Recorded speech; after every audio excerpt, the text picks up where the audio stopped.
Hello, my name is Elizabeth Christensen. My project is called A Real Job. After graduating from college, I applied to countless jobs just like most recent graduates these days.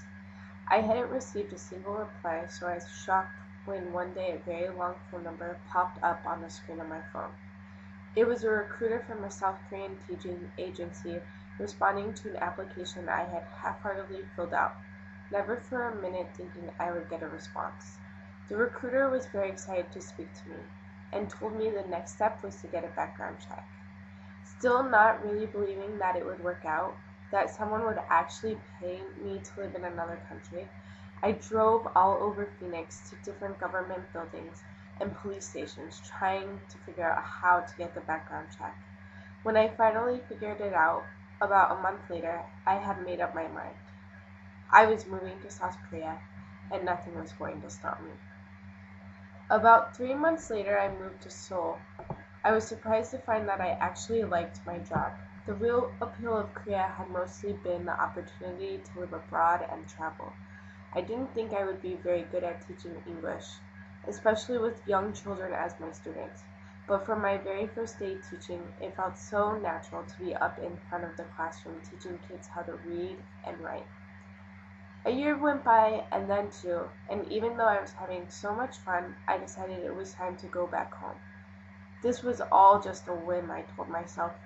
I was here just because that recruiter responded to my application when nobody else would.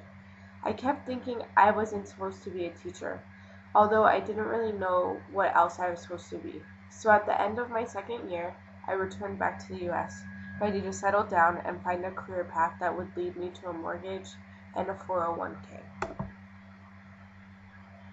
Returning back to the US was not exactly the homecoming I expected.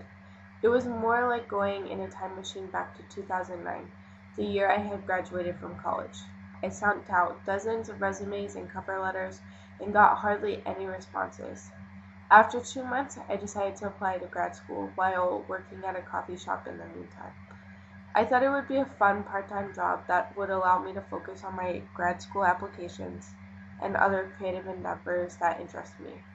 But after being on my feet all day making lattes, the last thing I wanted to do was study for the GRE when I got home. I would sit at work wondering how a 4-hour shift at a coffee shop seemed a million times longer than my 8-hour workday teaching in Korea. One day after getting home from a particularly bad workday, I started instant messaging Sean, an old colleague of mine from Korea. He had recently returned back to Seoul after a brief return to the US. He told me about how he was doing an online graduate program so that eventually he could get a more stable job teaching either in Korea or the US.